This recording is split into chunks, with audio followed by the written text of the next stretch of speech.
Hello everyone, welcome back to my channel. आज मैं फिर हाजिर हो गई हूँ आपके लिए बहुत ही यूज़फुल किचन टिप्स लेकर। आज की जो हमारी टिप्स है ना, बहुत ही ज़्यादा यूज़फुल होने वाली हैं, तो वीडियो को फुल वॉच कीजिएगा। अगर वीडियो पसंद आए तो वीडियो को लाइक और चैनल को सब्सक्राइब करना बिल्कुल मत भूलेगा। साथ ही साथ अपने फैमिली फ्रेंड्स में भी ज़रूर से शेयर कीजिएगा। तो यहाँ पर आज की जो मेरी पहली टिप है वो है हरी सब्जियों को लेकर। हरी सब्जियाँ हम लोग जब भी मार्केट से लाते तो सबसे बड़ा टास्क तो इनकी पॉलीथीन की गांठ खोलना ही होता है, फिर वो किसी भी तरह की सब्जी हो उसमें। तो उसको सबसे इजी ट्रिक है, आप दोनों साइड से बस राउंड राउंड उसको घुमाते जाइए और प्रेस करेंगे ना एक दूसरे की तरफ, तो देखिए बहुत आसानी से इसकी गांठ खुल जाएगी। तो ये तो हो गई पहली टिप। अब दूसरी जो टिप है वो है हमारी हरी सब्जियों को लेकर। तो यहाँ पर ना हरी सब्जियाँ हम जब भी मार्केट से लाते हैं तो एकदम फ्रेश फ्रेश आती हैं, लेकिन आप देखते हैं कि उनको अगर आपने एक रात के लिए भी रख दिया ना, भले ही आपने फ्रिज में रखा है, फिर भी ये बहुत जल्दी ख़राब हो जाती हैं। इसका रीज़न पता है क्या है? इसका रीज़न है कि जो सब्जी वाले होते हैं ना, वो लोग इनको पानी डाल डाल कर एकदम फ्रेश रखते हैं। पहले वो लोग क्या करते हैं कि जो बोरी होती है टाट की, उसको ऊपर से डाल देते हैं और उसके ऊपर इनके ऊपर जो बोरी होती है, बोरी के ऊपर ये लोग पानी डालते जाते हैं। तो उससे क्या होता है, ये सब्जियां फ्रेश रहती हैं। लेकिन अब हम लोग तो बोरी वगैरह में भर के पानी वगैरह में तो नहीं रख सकते, और फिर उनका तो एक दिन का बस रहता है। हमारे साथ तो कई बार ऐसा होता है कि हमें ये दो दो चार चार दिन भी कभी कभी स्टोर हो जाती हैं, नहीं टाइम मिलता बनाने का। तो देख सकते हैं इसमें भी एक दो पत्ता जो है वो पीला पीला आ गया, और वो लोग इस तरीके से पैक करते हैं कि ये पीले पत्ते जो होते हैं अंदर हो जाते हैं, ताकि हम लोगों को नज़र ना आए। अब हमारे यहाँ हरी सब्जी ये आ तो गई है, जो प्याज होती है आलू वाली, लेकिन अब ये कम से कम 2 दिन बिल्कुल नहीं बनने वाली है। तो इसको हम कुछ इस तरीके से रखेंगे कि ये सब्जी हमारी ना 2 से 4 दिन तक बिल्कुल फ्रेश रहेगी। आपको ना पॉलीथीन लेनी है, ना न्यूज़पेपर लेना है, ना कपड़ा लेना है। आपको क्या लेना है, जो इस तरह के हमारे घर में कार्डबोर्ड के बॉक्सेस होते हैं ना, कई बार तो बहुत सारे इकट्ठे हो जाते हैं। अगर शादी पार्टी में हम लोग जाते हैं तो आजकल ये कॉमन सी बात है, सबके घर आते हैं। और ये काफ़ी बड़ी मतलब होते हैं, छोटे भी नहीं होते। तो इसमें स्पेस काफ़ी ज़्यादा होता है। तो हम इसमें ना अपनी ये वाली जो हरी सब्जियां हैं बहुत आसानी से स्टोर करके रख सकते हैं। आप यकीन मानिए, इसमें अगर आप 8 दिन भी इस सब्जी को रख देंगे तो 8 दिन भी आपकी प्याज ना एकदम फ्रेश रहेगी। मैं आपको 8 दिन बाद फिर दिखाऊंगी कि मेरी ये प्याज 8 दिन बाद बिल्कुल फ्रेश मिलेगी आपको, क्योंकि मैं इसे कम से कम अभी 4 से 5 दिन तो बिल्कुल नहीं बनाने वाली हूँ। जब भी बनाऊंगी उससे पहले आप लोगों के साथ शेयर ज़रूर करूँगी।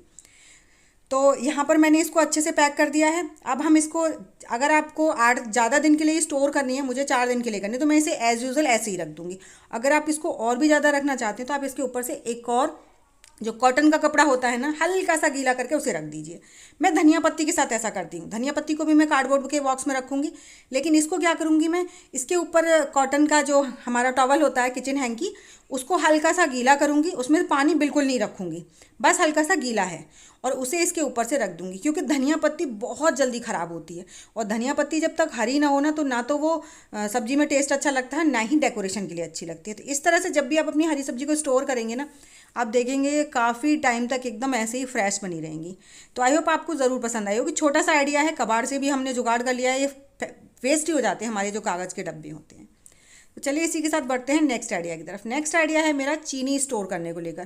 काफ़ी लोगों के घरों में चीनी ज़्यादा आती है, किसी के घर में कम आती है, लेकिन प्रॉब्लम सबकी सेम होती है कि चीनी में ना चींटी और चींटे बहुत जल्दी हो जाते हैं। चाहे आप कितना भी उनको पॉलीथीन से कवर कर दो या न्यूज़पेपर से कवर कर दो, कुछ भी कर दो आप, भले ही छोटे डब्बे में हो या बड़े डब्बे में हो, इन दोनों में ना छोटी वाली जो बारीक वाली चींटी होती है ना, वो बहुत ही ज़्यादा होती है, और उनको तो निकालना इतना ज़्यादा मुश्किल हो जाता है, वो तो निकलती भी नहीं है। और अगर हम उन्हें ऐसे ही खा लेना तो हमारी सेहत के लिए बिल्कुल अच्छी नहीं होती। तो मैं आज आपको एक बहुत ही इजी टिप बताऊंगी। आपके चाहे चीनी का डब्बा छोटा हो बड़ा हो, बिल्कुल भी आपके चींटी चींटे कुछ नहीं होंगे। तो उसके लिए हमें सिर्फ 2 चीज़ चाहिए। ये है सरसों का तेल, जो मस्टर्ड ऑयल होता है, और साथ ही साथ ये है दूसरी चीज़ है विनेगर। हम इन 2 चीज़ों से ही ना एक इतना बढ़िया सोल्यूशन बनाएंगे।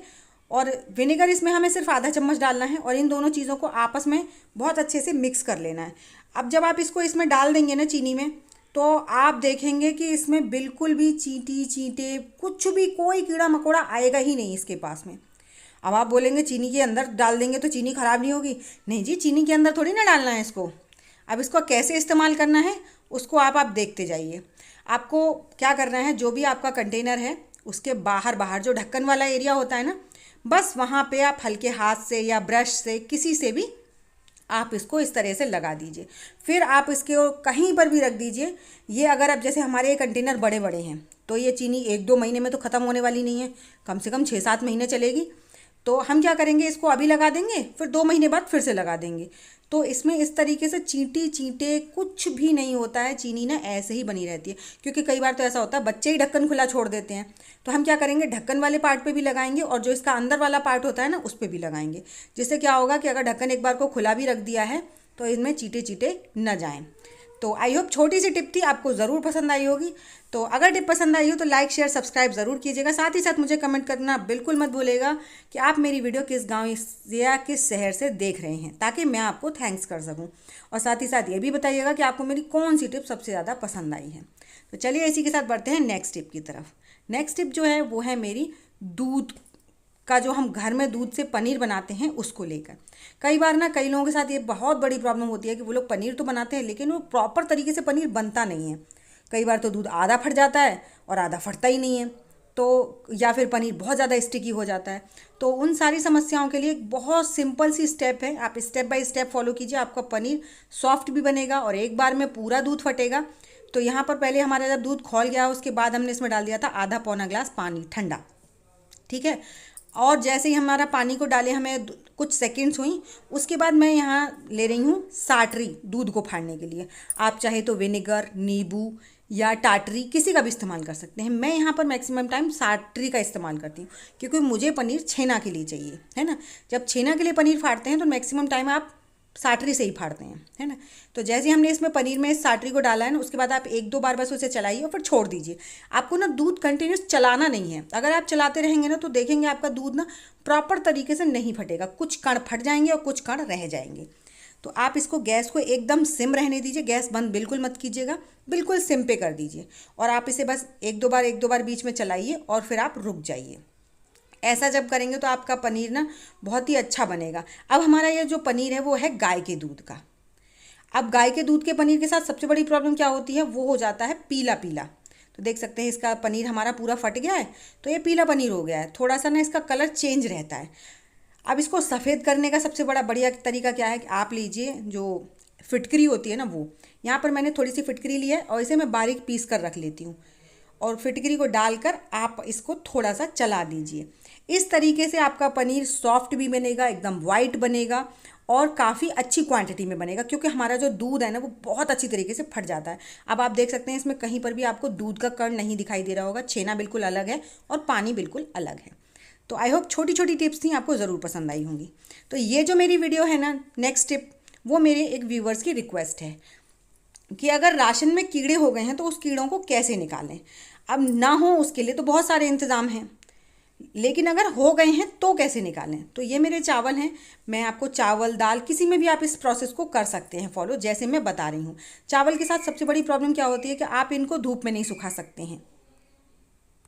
अब कुछ लोगों को तो पता होगा कि चावल धूप में नहीं सुखाते हैं, कुछ लोगों को नहीं पता होगा। मैं बताती हूँ क्योंकि अगर हम चावल धूप में सुखा देते हैं ना तो चावल कभी भी अच्छे नहीं बनते हैं, वो एकदम घुल जाते हैं, एकदम लेई जैसे बन जाते हैं। तो इन्हें हम धूप में नहीं सुखाएंगे। अगर आपके पास थोड़े चावल हैं तो आप किसी परात वगैरह में इस तरह से रख लीजिए, अगर ज़्यादा हैं तो आप ज़मीन पर फैला दीजिए और छाया में ही फैलाइएगा, ठीक है। और इस प्रोसेस को रात में कीजिएगा।